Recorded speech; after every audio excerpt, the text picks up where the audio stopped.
Vincent Malloy is 7 years old. He's always polite and does what he's told. For a boy his age, he's considerate and nice. But he wants to be just like Vincent Price.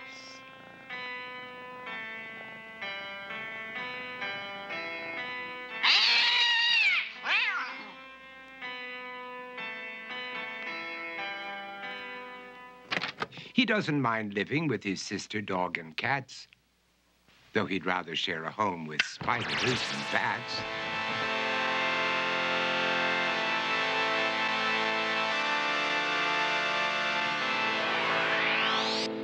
There he could reflect on the horrors he's invented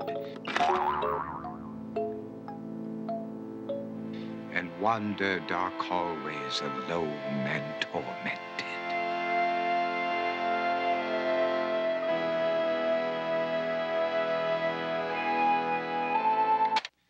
Vincent is nice when his aunt comes to see him, but imagines dipping her in wax for his wax museum.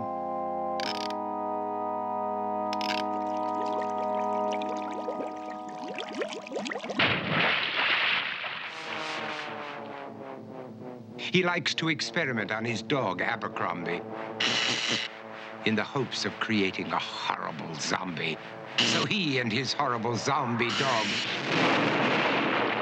could go searching for victims in the London fog. His thoughts, though, aren't only of ghoulish crime. He likes to paint and read to pass some of the time. While other kids read books like Go, Jane, Go, Vincent's favorite author is Edgar Allan Poe. One night, while reading a gruesome tale, he read a passage that made him turn pale. Such horrible news he could not survive, for his beautiful wife had been buried alive.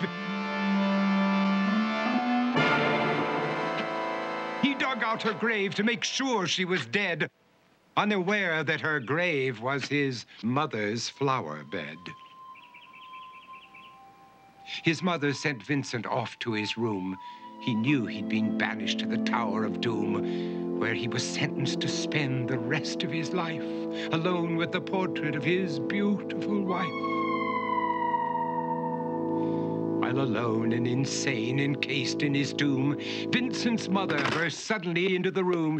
She said, "If you want to, you can go out and play. It's sunny outside and a beautiful day."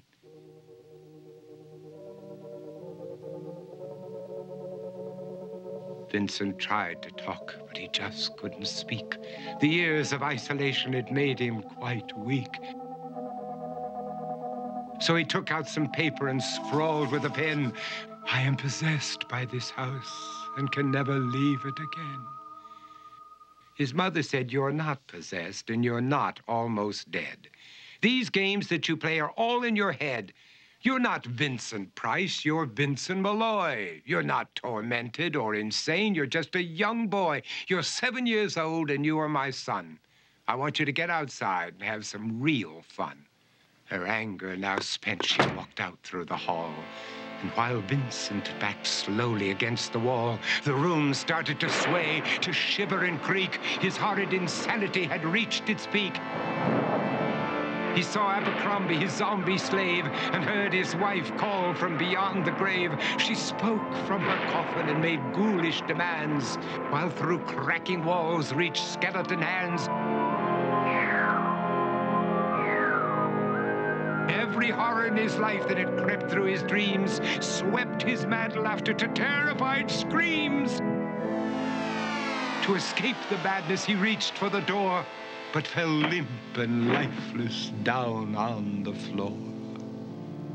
His voice was soft and very slow as he quoted The Raven from Edgar Allan Poe.